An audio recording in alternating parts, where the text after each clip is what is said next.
having a diverse diet means a diverse microbiome, which means a healthier you. And I see this with a lot of clients who I work with who worked with macro coaches to lose weight, and they just tell them to eat the same meals all the time because it makes it really easy to plug it into your macro calculator if you're eating the same meals. Eating the same meals all the time, if you have leaky gut, you're going to end up with probably food sensitivities to some of those foods that you're eating all the time. And your gut microbiome is not as diverse as it should be. Welcome to Functional Moms Podcast, lifestyle medicine for women over 40. Let's age on our own terms.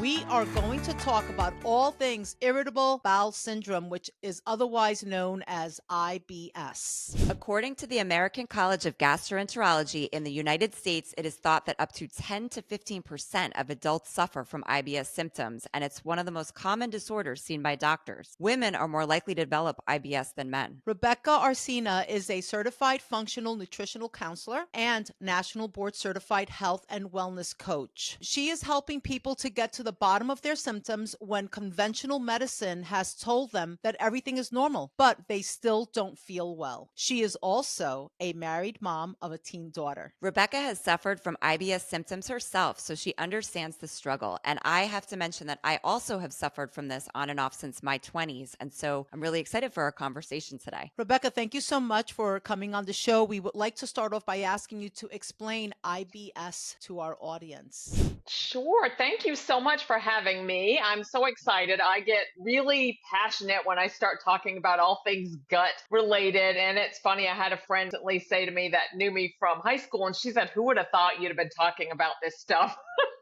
years ago?" But it's amazing what happens when you go through something yourself and get out on the other side of it. And then, you really want to share what happened and how to feel better. IBS, irritable bowel syndrome, is basically just kind of a catch-all term for a collection of symptoms. It's bloating, constipation, diarrhea, kind of hypersensitivity to pain in the abdomen. It's really a catch-all. I hate to say it, but it is what your gastroenterologist or primary care doctor is going to tag you with as a diagnosis so they can charge your insurance with a certain code. And there are so many other things that also cause these same symptoms that getting to the bottom of an IBS diagnosis really can take many different paths. Sure. Yeah. I feel like in my experience, it's often to kind of lead to functional medicine after getting that, because conventional medicine doesn't really have much to help with you if you get that diagnosis of IBS. So tell us a little more, like how you're helping people figure this out.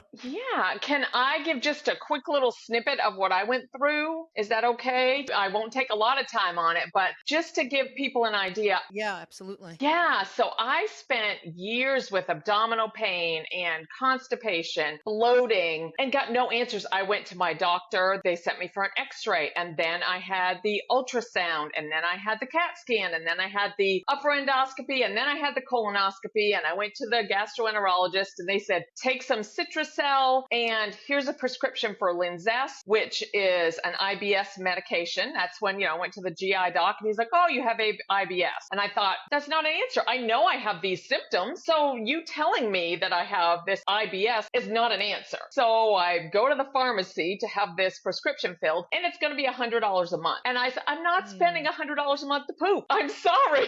I'm sorry. I'm like, there's got to be another way. There's got to be a reason for this.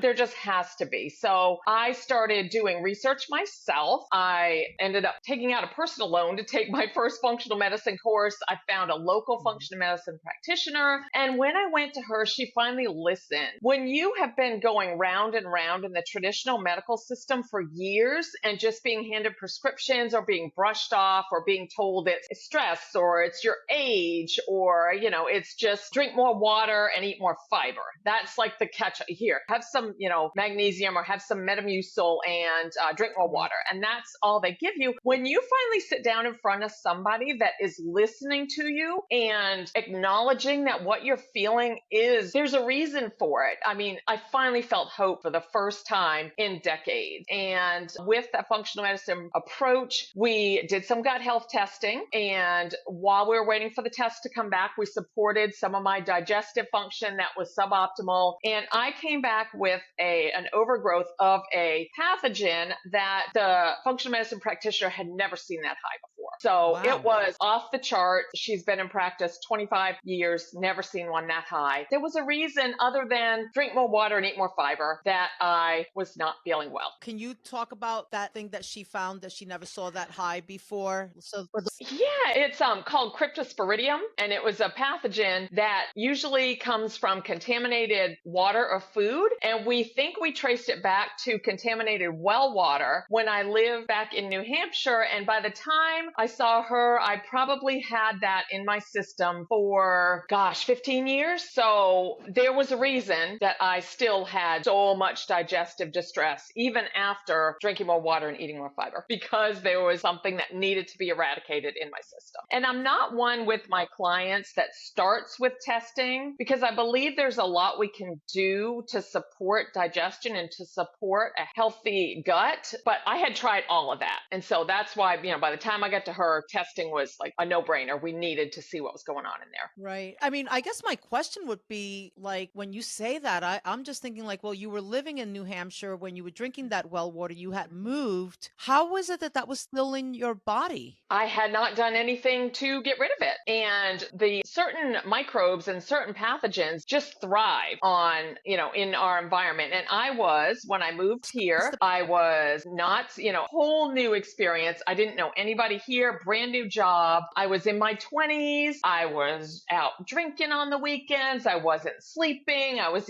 still eating a lot of processed food in my 20s. I was on birth control pill. I had been on multiple different antibiotics. So all these things set up the perfect storm in my gut for that pathogen to stay active. Okay, so it was basically still living. It was like feeding off all this lifestyle stuff that you were doing. Right. I get it. Now, ultimately, did you need an antibiotic to treat that, or is that something that they treat with herbs? I did not. Okay. We treated with natural herbs and supplements, and I took a repeat test 6 months after we started my treatment, and it was completely gone. Wow. So it worked. And I mean, almost immediately. We also worked on a lot of upper digestive function, because that was shot as well. But I went down a pant size. I wasn't having to lay on a heating pad at night anymore. I was like doubled over in the fetal position on a heating pad 4 or 5 nights a week because I was in so much pain. So I just finally started to feel like, I woke up from this crazy nightmare that I was dealing with. Wow. Yeah, I can't believe that you could see that many specialists. None of them were able to identify it. No, it's just the different approach. As it's the traditional medical model. They are all, they've got their specialties and they've got their criteria that they look at, and they don't really think the same way as a functional medicine practitioner does. We see things through a different lens. Absolutely. Mm-hmm. I think they're looking at it from the lens like, you have this problem, you take this medication. You have Right. that problem, you take that medication. You have this problem, you take that medication. And they are not looking at the lifestyle and everything that you just said. It's amazing. Yeah. That's an amazing story. I always found it shocking that I could go to a gastroenterologist, and I had a similar story to you, Rebecca. I had just a lot of,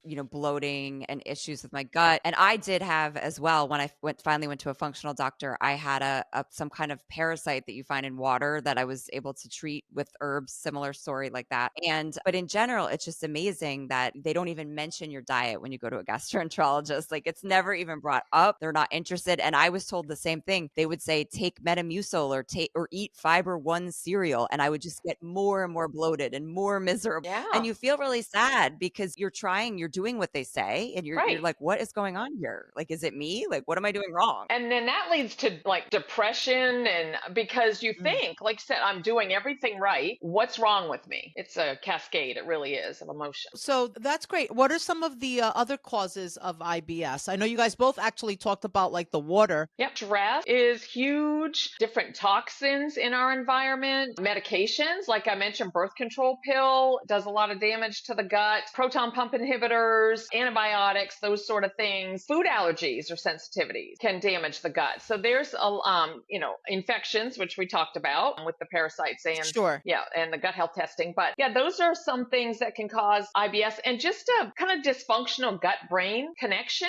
And there's Right. seeing this, it's really sad because we're seeing this in younger and younger women now. And my thought is because of the stress. The stress of that college girls now are under that, I didn't really have that type of stress of the social media and the pressure that we put on ourselves. A lot of type A, personalities end up with IBS because of the stress and the kind of disconnection between the gut and the brain. Got it. Because in my mind, I can connect with like, okay, they drank well water, they have a parasite, and their lifestyle of how they're eating is keeping that parasite alive until you cleaned out the gut and used these herbs and then got rid of the parasite. I get that. And I could get like, oh, taking birth control, an infection. Like I get all that. But when you say stress, that intrigues me, like that stress give you IBS. Like, cause I just think like, oh, if I have IBS and I have like diarrhea or all these things, like it's something that's in my stomach that's like,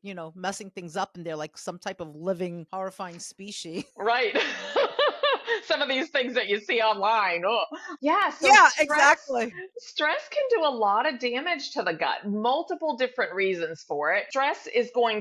Acute stress decreases the amount of stomach acid we produce, which also means that we're not digesting our food properly. And it could mean that stomach acid is important to get rid of the pathogens that are riding in on our food. So stress, causing that decreased stomach acid. And then the stress hormone, cortisol, epinephrine, all these hormones damage the gut lining as well. So, an excess of them. Obviously, we're all going to have them at some point or another, but continued stress causes damage to the gut, period, the end. And that opens up the door for issues. Stress also, a lot of times, if you've got a lot of stress and you're not managing it, you don't have that strong, connection between the vagus nerve and the gut. And that's important too, as far as the sensing of pain in the gut. It can be a motility issue. You've got slow motility because of stress. So there's a lot of different ways that stress can impact the gut and cause symptoms like IBS that are associated with IBS. Got it. So is motility the same as mobility in the gut? Is it like the same type of idea? Motility, like as the gut moves the food through the system. Yeah. Right.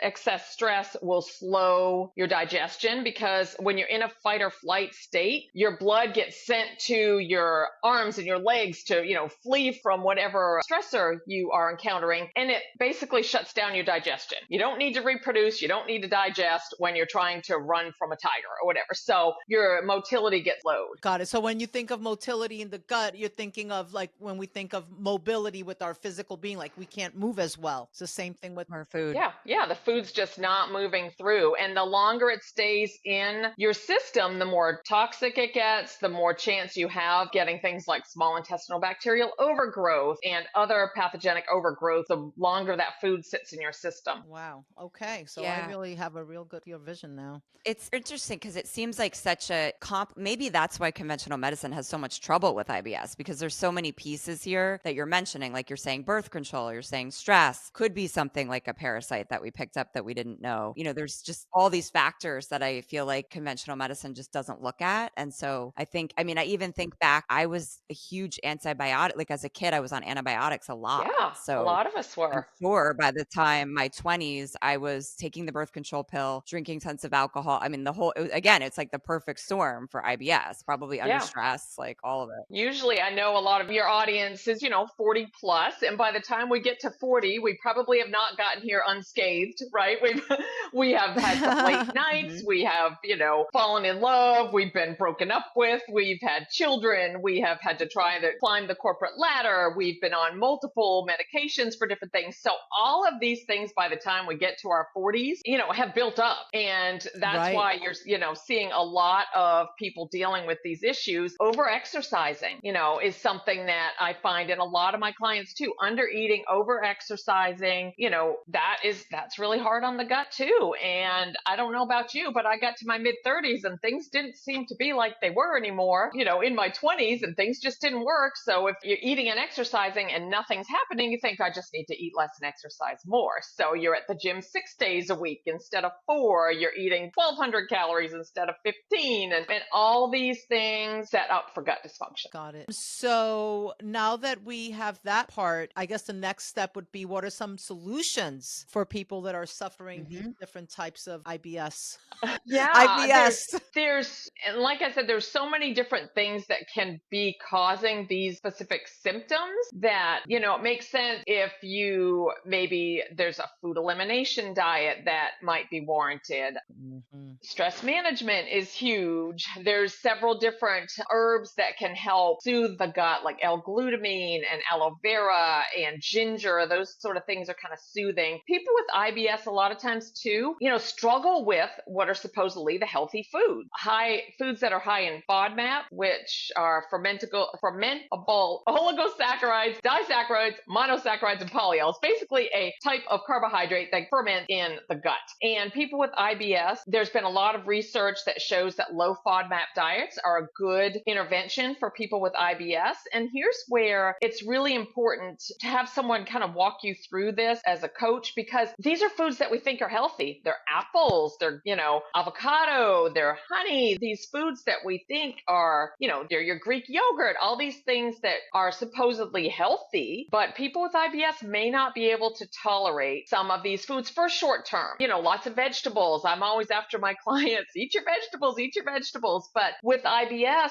you may need to moderate that. If you're in a big IBS flare, you don't want to add a lot of fiber to your system. It's going to be too much. So cooking your vegetables versus eating them raw, roasting them, or even eating them in a soup, those things can be a lot more soothing to the gut. Bone broth is very soothing. Collagen, those things are soothing to the gut. And listening to your body, we try to kind of force a square peg into a round hole so often when we have a cookie cutter diet that we're trying to follow, that you need to listen. If broccoli is not working for you now, then leave the broccoli at the grocery store. Switch to something maybe like green beans or something just, a little bit easier on your system. So listening to your body and really, honoring what it's going through now, I think is important, instead of just keep shoving food in because you think that's what you're supposed to eat. Right. Yeah, that's a really good point. I think with the whole health food movement, you think, oh, this is really good for me. I should have more of it. I should eat this. And maybe it's not good for you. It's totally true. Right. Yeah. Bio-individuality I rules. think that's where the elimination diet really gives you a lot of important information about like the season that you're in. Perfectly said. Yeah. Yeah, I believe that too. I think it changes. Yeah, things are not Absolutely. always static. Right. Yeah. And Kristen, you've been doing a lot in the elimination diet arena. I have. Yeah, I enjoy working with people on that, and I do it myself like once a year, just because my gut issues too. I can't say that it was all solved that one day. Like, oh, they treated the parasite and it was gone forever. Right. No, like it's like a work in progress for sure. It's not a one and done. I tell my clients that all the time. I'm like, right now I'm dealing with a flare. I mean, I had a recent GI map and there's a couple things I've got to work on now. So it's not a one and done, because, we live. We don't live in a bubble. We live in a society where, things are going to happen. So yeah, I love that you're working with clients through elimination diets. I think that can be really powerful. Yeah. And so we have a question. Yes, we saw on your Instagram you posted something about sesame seeds and how you can use them to do a test to test your gut, and I found that so fascinating. Yeah, it's a test on transit time, and that can give an idea of if your vagus nerve is functioning properly and how long it takes food to go through your system. So if you take a tablespoon of sesame seeds, you want white sesame seeds, in a glass of water, drink it down. Don't chew the seeds, just drink them whole, because our body doesn't have the enzymes to be able to digest those whole. So they will show up in your stool. So you mark down the time that you have, ingested them, mark it on the calendar, mark it somewhere, the date and the time, and then you're going to have to check the toilet bowl for this one. Once you start seeing, next time you have a bowel movement, see if the seeds are there. Once you start seeing the seeds, you're going to mark that date and time on your calendar, and that gives you kind of an idea of the transit time. An average transit time is about 16 hours. If you're seeing them 12 hours or less, your system's probably going a little too fast and you may actually not be absorbing your nutrient. And if it's over 20 or 24 hours, that's a little bit sluggish. sluggish. So to give you an idea, when I did it, mine was 36 hours. So mine needs some work. Yeah. So that shows that you could probably be doing some vagus nerve work, and that would be beneficial because that is linked to that gut motility. Can you tell us more about the vagus nerve? Because some people might not be familiar Yeah. about its connection to the gut and all that. Yeah, the vagus nerve is the largest cranial nerve. It goes from your brain all the way down to your gut, and it hits all your digestive organs on the way down. The gut microbes, the little microbes in our gut, communicate with the brain through the vagus nerve. And poor vagal tone is associated with poor digestion, with anxiety, with poor gut motility, and constipation, diarrhea, that sort of thing. So if you have poor vagal tone, which a lot of people do, there are different ways to stimulate it and to work on your vagus nerve. And it's humming and chanting, gargling. Acupuncture actually on your ear helps with vagal nerve stimulation. And there's some different devices on the market now that actually do vagus nerve stimulation, but I like the free version. So that's the gargling and actually a gag reflex. That all helps strengthen the vagus nerve. Wow. Wow. And so how often would you have to do those kind of things to notice a difference? At least 3 months is kind of like the average. Do them a few times a week. You don't have to do all of them. Choose one that you can stick with and try that. Also, you may have heard of, turning your shower to cold for the last 30 seconds. That helps too with the stress response and the vagus nerve. So you could just choose whatever suits you. I have some clients that prefer the gargling. Some like to sing in the shower. Some prefer humming or even that om when you're meditating. That does. The om sound helps to stimulate the vagus nerve. So yeah, so try to incorporate that a few times a week for 3 months and see if do your sesame seed test again and see if your transit times improve. Yeah, that is fascinating. That's a great tip. That is so fascinating. So, Rebecca, the goal of our podcast is to simplify lifestyle change for women over 40. And so we're curious, if someone's suffering from gut issues and IBS symptoms, what are 2 simple steps they could take today to improve their health? These are simple, and people kind of look at me crazy when I tell them this. Chew your food. How many of us just down the hatch and get on with life, right? Just got to fill the hole and get the kids to soccer. Just got to, as women, we're eating while we're making dinner. We don't sit down. We don't actually mindfully eat. We're eating in the car. I am the biggest offender of this. People used to make jokes about how quickly I would eat. If you're not chewing your food, you're not activating those digestive enzymes to help digest and absorb and assimilate your food. And if your food gets through your stomach, well, first of all, it takes more energy for your body to digest the food if you haven't done your job and chewed it. So that's energy you could be using for something else. And then if that food gets to your small intestine and it's not properly broken down, it's not going to be absorbed like it should be. And if it happens to get to your large intestine, it ferments. So it's, literally putrefies in your large intestine. So chew your food, mindful eating. I had one client who just simply by chewing her food sufficiently, which is, chew it till it's like baby food consistency. And obviously it's different, for chicken breast versus yogurt, but it reduced her bloating by 80% just by chewing her food. I am on it. Yeah, that is a great tip. It was dramatic for her and she couldn't believe it. But just creating kind of an environment, a calm environment to eat, no scrolling social media, no watching the news, who doesn't do that? And so what I tell my clients is if you can't commit to a full meal like this, commit to your first 10 bites of undistracted. And if you can't do that, commit to your first 2 bites and then just move forward from there. Take it small, tiny habits, build on it, and then try to chew your food well. And then number 2, I would say is diversity. Having a diverse diet means a diverse microbiome, which means a healthier you. And I see this with a lot of clients who I work with who worked with macro coaches to lose weight, and they just tell them to eat the same meals all the time because it makes it really easy to plug it into your macro calculator if you're eating the same meals. Eating the same meals all the time, if you have leaky gut, you're going to end up with probably food sensitivities to some of those foods that you're eating all the time, and your gut microbiome is not as diverse as it should be. So diversity, me. I don't know if you have heard of the 30 different plants in a week challenge. Have either of you ladies done that one before? I'm not sure. No, I have not.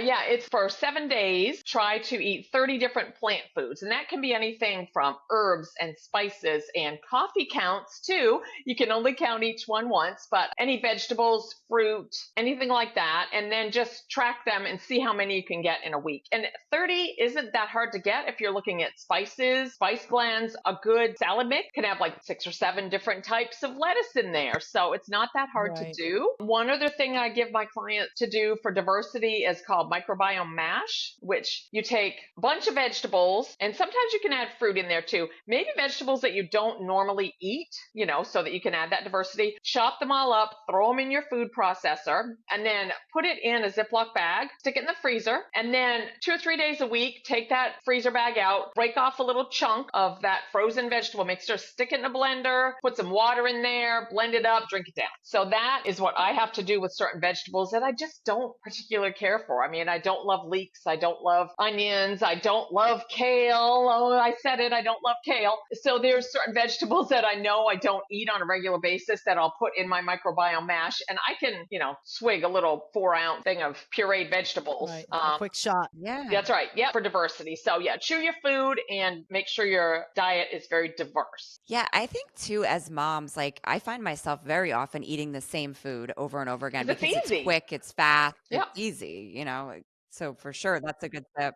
Yep. Decision fatigue. You don't want to think about it. Yeah. Yep. So, I was going to say, even if you just change up one meal, like if you eat the same thing every day for lunch, a couple days a week, put something else in there for lunch. Right. Yep. We like that message. Yes, that's one of our top messages. It's not an all or nothing mindset. Yeah. So thank you so much, Rebecca. Rebecca has a free download for our listeners. It's called 8 Ways to Naturally Manage IBS. And we will put the link to this in the show notes. She also is generously offering a 10% discount on her coaching packages. Mention Functional Moms Podcast when signing up for a discovery call to get the discount. You can connect with Rebecca on Instagram at Rebecca Arsena and Facebook at Rebecca A Health Coach, as well as her website, www.rebeccaarsena.com. And you can email her at info@rebeccaarsena.com. Thank you so much, Rebecca. This was so informative. We really appreciate it. I appreciate it, ladies. The information provided in this podcast is for informational purposes only and is not intended for the purpose of diagnosing, curing, treating, or preventing any disease. We are functional medicine certified health coaches and not licensed medical professionals. The opinions and advice of guests are their own and also not considered to be medical advice. Always consult with a healthcare professional when making any healthy lifestyle changes. We would love to hear from you. Please leave a comment or review. Email us at info@functionalmoms.com. If you enjoyed this episode, please hit the subscribe button.